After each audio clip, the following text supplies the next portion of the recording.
And welcome back to the very special episode 10 of the Playbook Pod, segment 2.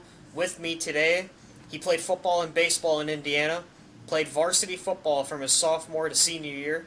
He balled out in his senior year of high school, having 68 catches for 1,264 yards and 16 touchdowns. He committed to NIU for his freshman year, where he will be looking to make an impact. Zaire McKinney. Hello, Let's how go. we doing? Pretty good. What about yourself, man? Great.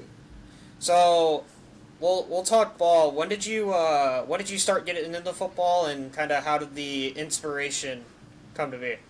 I started football not necessarily late, but not as like early as most people. I started in sixth grade. First year, I was a tight end. Didn't really do much in football. I was kind of just a blocking guy that year, and I really just got out there because my coach, like, he begged my mom to let me come out because I was just pretty tall for my age, and like I just needed something to do. Like I was just always in baseball, and it was only like in the summer and in the spring, so I was just I looking got for you. another thing to do. Fair enough. So, kind of where did the inspiration to play kind of receiver came from? It was kind of just you bounced all over, and then you decided, hey, receiver stuck. Yeah, it was really just like the height and like the speed for my size, being able to get out of breaks. I mean, I was mainly a receiver and safety, and when I kind of got to high school after freshman year, I kind of just stuck at receiver because we had a decent amount of safeties on defense. So I was like, I'll just go to the offensive side of the ball. Fair enough. Do you like offense more than defense? Yeah, I love I'm offense assuming. now. I would pick offense every time. Fair enough. So we'll talk about your high school career. You're a multi-sport athlete. Yes, You sir. played baseball and football. What made you kind of want to pursue football a little bit more than baseball in terms of college? I actually wanted to always go to college for baseball. That's something I've been playing since I was five. Freshman year, I was on varsity. Did semi decent for a kid in our conference. We had a pretty hard conference down where I was at Indiana for baseball. And kind of just like after sophomore year, picking up my first offer in football, I was kind of like, oh, this is the route. Like, it's way easier than baseball to get to college. So I kind of just stuck with it and wrote it out. So we'll talk about both your careers in both sports, even though it's fine. We're a sports podcast, so it don't matter. So we'll dive into baseball first. Kind of, how did you fare in high school baseball as a whole? I loved it. I mean, freshman year, kind of just got my foot wet. Sophomore year, I was just still one of the younger guys, just up there with the bigger kids on varsity, just fitting in where I did needed to. And then last year, I kind of stepped into that leadership role, broke out, batted 438, 44 stolen bases, led my conference, was top five in Indiana for stolen bases.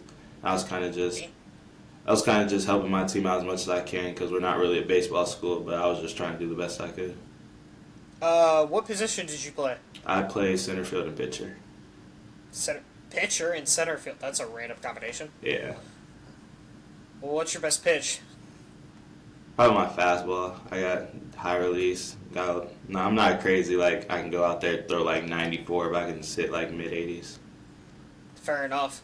So we'll dive into the real reason I had you on here was for football. Sure. So we'll dive into your high school football career, kind of freshman year. Or were you on varsity all 4 years or just three?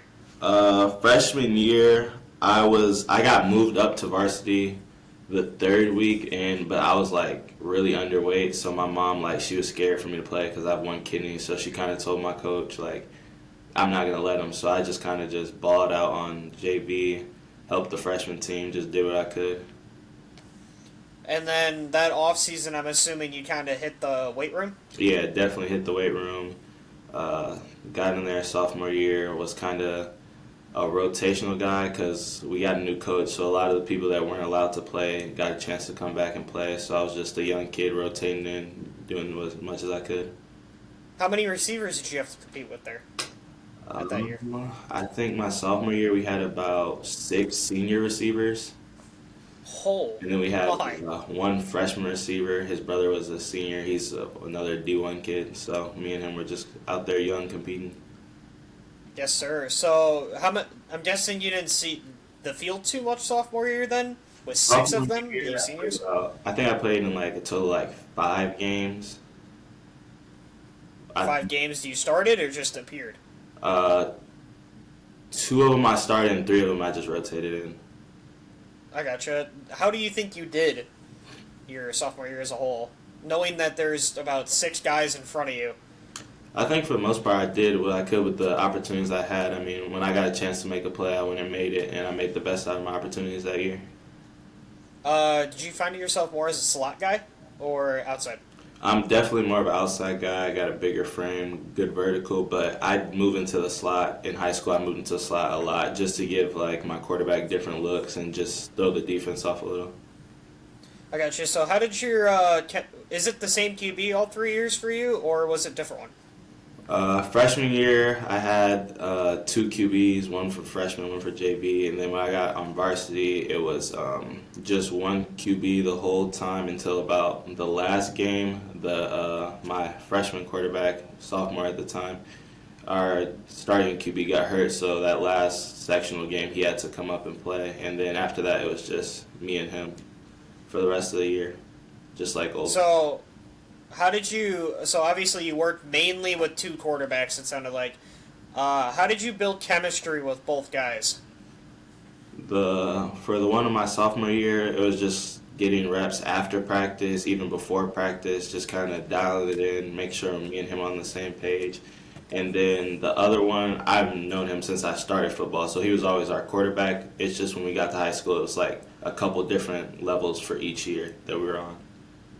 I gotcha. So we're gonna kind of go just overall year by year. So freshman year, obviously, it was kind of just you were playing on JV and freshman, getting any opportunity you could. Did you have any notable accomplishments that year?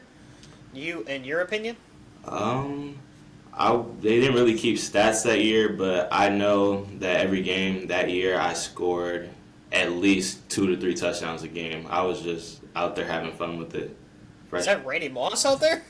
Well, like we were just like we were a team that could score like 40 out of nowhere, and I was just like I just get the ball, and it was like at that time it was like a mismatch for me and those kids, so I was just doing what I could.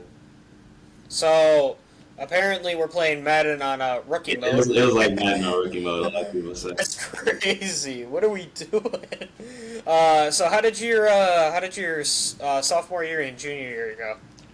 Sophomore was the couple games I got in. Junior year, that's when we switched the whole staff. Besides like our head coach, we kind of just brought in a new staff. And as an offense, we weren't really good. Like our defense kept us in most of the games. I think me and my other receiver maybe had like 400 yards apiece. Like we just couldn't get the ball. We couldn't really score. We'd get to the red zone and like just fold in like 3 plays. So it was kind How of tough was? Oh, my bad. Continue. That's fine. kind of a down year for us. Like we all like the way we played in summer 7-on-7 scrimmages. Like we were an explosive team. It's just like we got out there and we just lost it all. So how tough was that transition from the coaching staff that you had sophomore year to pretty much a revamped one besides the head coach? How tough of a transition was that for you and the rest of your team? It was hard. I mean, we had to all learn a new playbook, especially the offense. The defense has always kind of been the same. They're a solid defense, a top 5 defense in our division every year.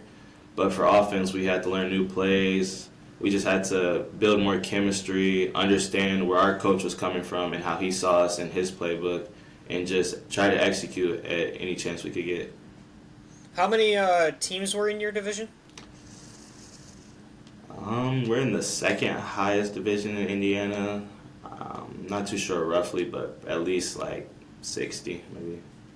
Okay, so you said top 10. That's actually really good then. I wanted to see how many, because you did say top 5 defense. Yeah.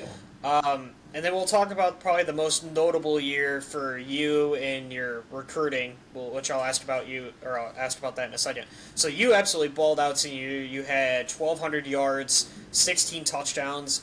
How did that offseason prepping for senior year go? What changed overall, and how were you feeling going into that season and then after too? I felt like I just needed to prove myself a little more. Like I felt like junior year, I didn't get enough chances that I should have had to capitalize, and when I did, sometimes I didn't capitalize.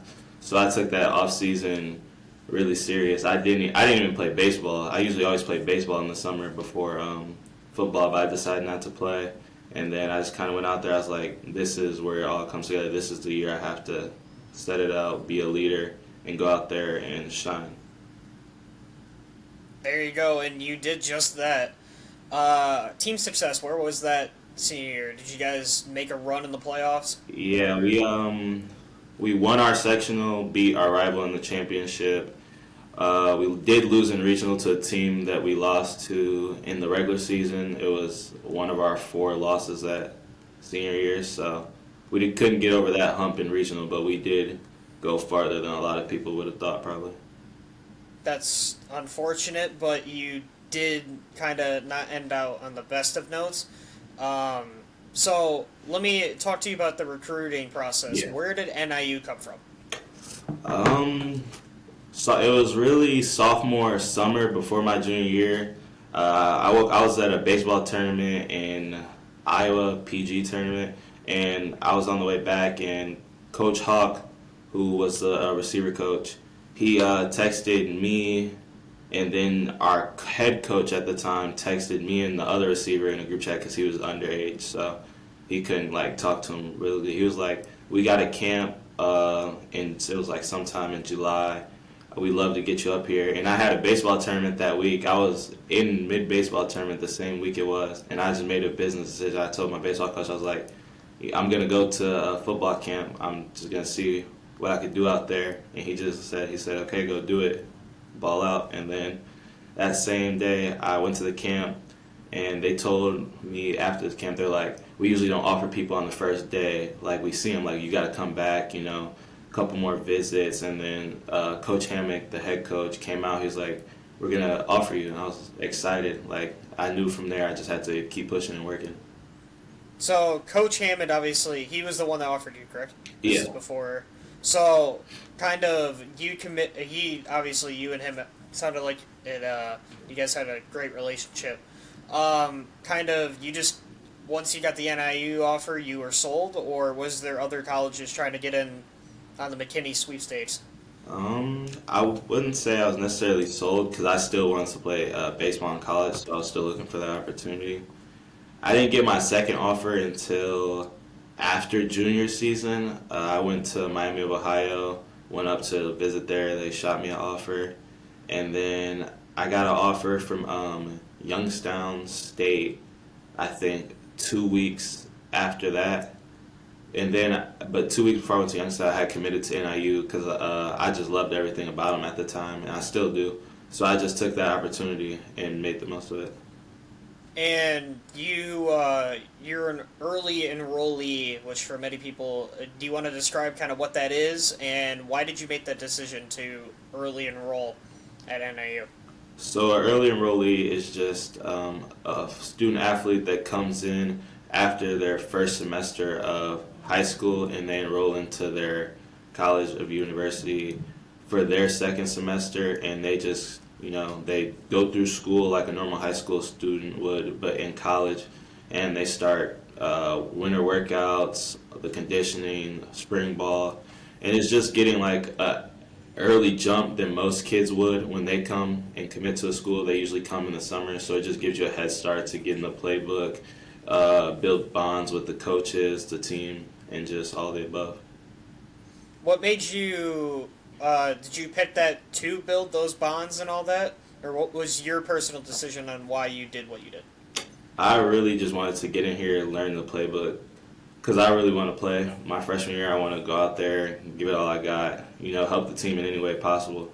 So I just thought coming in early would be the best to my ability.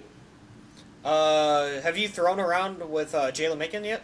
Yeah, I throw around with him Mondays we usually do routes and like throwing in the morning. Wednesday football school. Friday 7-on-7 in the morning. I've been even after hours with Jalen while he's doing QB work, just catching the ball for him. I've interviewed him already on one of the previous episodes. Go check it out if you haven't.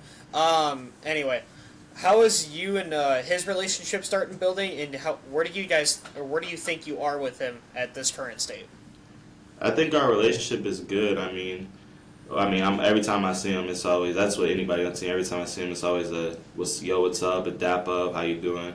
And me and him just on the football relationship, like we're dialed in, and we're gonna keep getting more dialed in as the year goes. Excited to hear that because I might be at an NIU game this fall. I want to see that connection of the McKinney-Macon connection go crazy next year. How is learning obviously you were a high schooler, you had to learn a high school playbook. Tell me how hard or how difficult it was to learn a college one, or is learning a college one, I should say.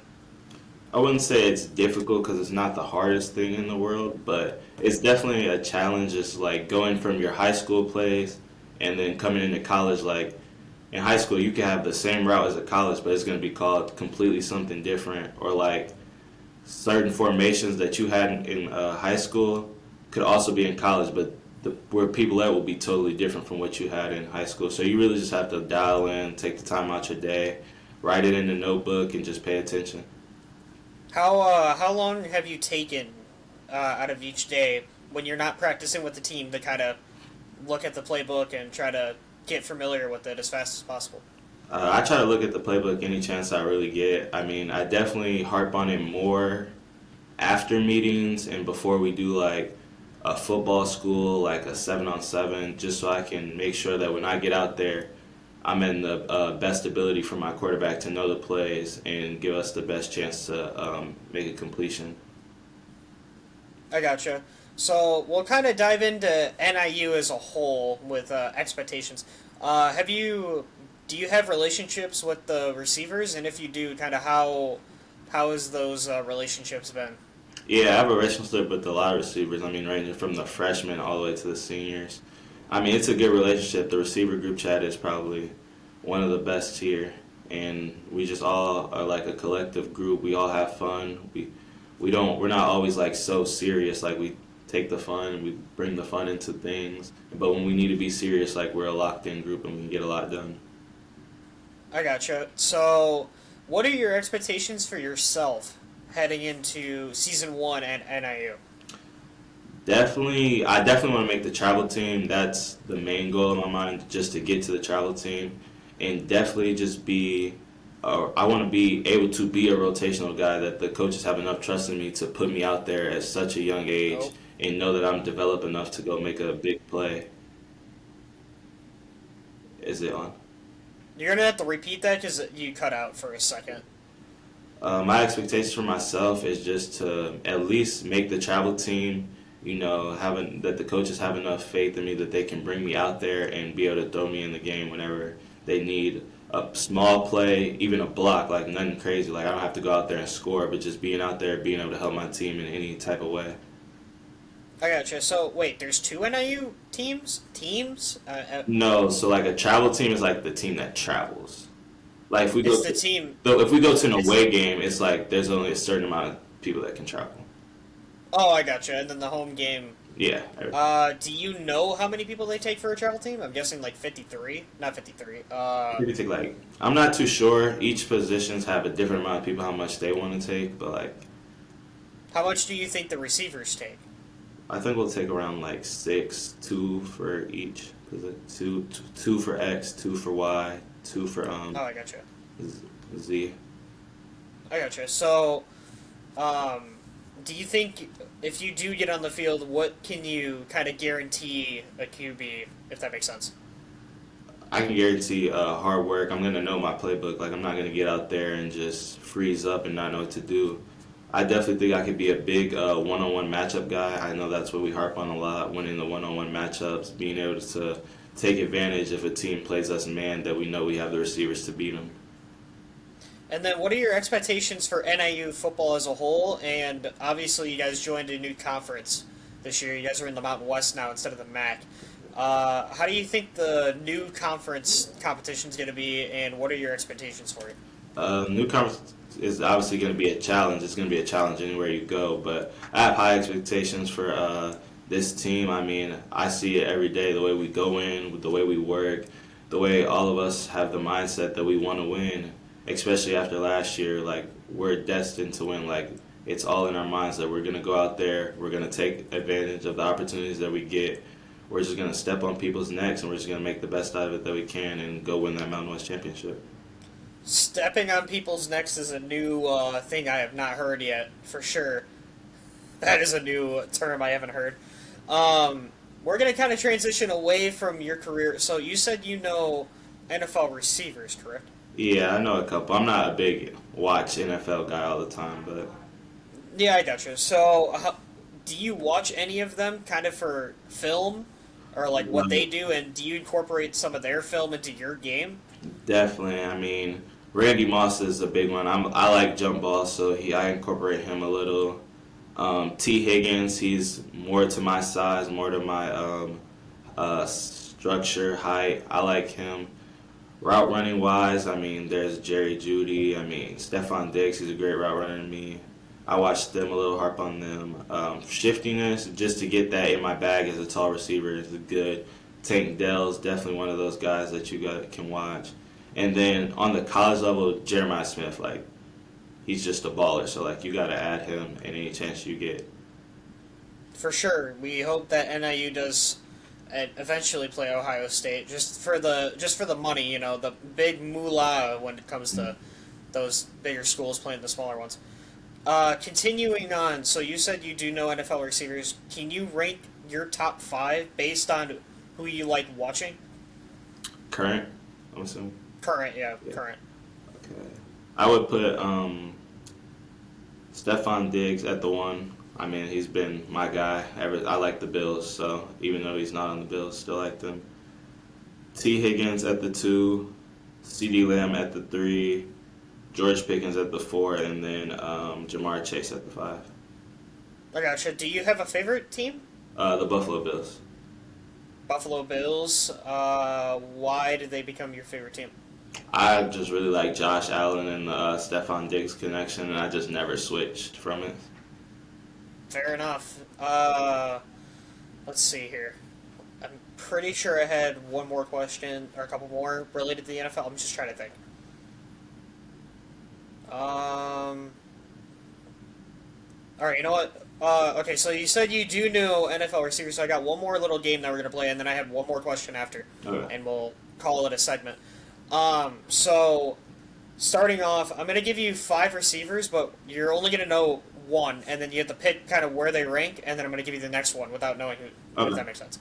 Yeah. So, I'm going to give you, so speaking of T. Higgins, I'll give you T. Higgins. A 4. I keep my 4. 4? Okay. I'll give you his teammate, too. I'll give you Jamar Chase. 2. 2? Yeah. Do you think there's better out there? A little bit better? Potentially, yeah. Alright. Let me hit you with the JSN. After this season, I would put JSN at the 1. He's got it all. At the 1, Yeah. I'll give you George Pickens next. 5. 5, and then I was going to give you Puka. Yeah, So that's actually not that bad of a list. That's not that bad of a list. And then I got one more question for the segment before you go back to your busy schedule that I'm sure you do have. If you had any advice for kids or just anybody trying to get into, high school ball, like making the varsity team, then eventually making college ball, and then we hope that you make the NFL, obviously, and eventually NFL ball, kind of what advice do you have for them, and what do you suggest that they should do? Definitely start now. Don't wait. Get into it as early as you can. Take every opportunity that you have to get in extra work. Definitely take it, but don't take the fun out of your life trying to make this like your whole thing. Like, obviously, you're gonna have time to do the other fun stuff, but don't make it like your main priority. Like, still have fun, live the kid life, but when it's time to work, like, be fully locked in and make sure you're dialed and ready to go. Yes, sir. So, the connections with your QB are also super important if you are playing receiver. For sure. And then playbook, I'm guessing, just always be locked in, always kind of hover around the coaches, ask questions. For sure. Always ask questions. Even if you feel like you're 100%, still ask, because coaches are always willing to give you that extra help. And that also builds your trust with the coach, so they know that that you know what you're doing out there. Also, I got one last question because I forgot to actually hit it. Now I just thought of it. So, Coach Hammond, obviously, he recruited you, correct? Yeah. Like you mentioned, he recruited you, and then he got the offer from Seattle to be their insane running backs coach, one of the top paid coaches in the league there. How did you feel about that, and kind of where's your head at now with the new? I believe the DC is the interim Yeah. for this year. Kind of where's your head at, and how did you feel about it? I was a little shocked, I mean, to say the least, but it's a great opportunity for him. I mean, bigger, better. I mean, I'm happy that he's there. I feel like he's gonna do a great job. He's gonna be a great coach, and I'm not really worried at all. The way our team handles things, and the way our Coach Harley came in and set the even more of a standard that we already have. I feel like we're still in a great position, regardless of who's in the top seat leading us. And obviously, you got NIU in the Natty for NIU's going to make the Natty. Of course. And then who will they be playing the Natty? Who's your championship predictions? I think Miami's probably going to go back to it. They're still solid. Miami. Yeah. Okay. And then final one, NFL Super Bowl predictions. I forgot to ask the last guy, so I'm actually kind of dumb for not asking him. But Super Bowl predictions. I think I can't say my Bills because they always end up choking randomly. I think they always choke. I think You're not wrong. I think Kansas might be back in their reign again, and they'll probably end up playing. I think the Seahawks can probably go again. So Kansas City, Seattle, who wins? I got Seattle. Okay. Fair enough. The Hammond bias as well, I'm guessing, kind of played a part as well. Appreciate you for kind of making some time out of your busy schedule. Obviously, you got to go dive back into the playbook and get more knowledge so you can go win that natty this year. For sure. Also, go have 1,500 yards, too, while you're at it. For sure. The Macon connection's going to be special. Appreciate you coming on again, and very short notice. I think you responded earlier today, so yeah. Super short notice. I appreciate it. No problem. Thank you.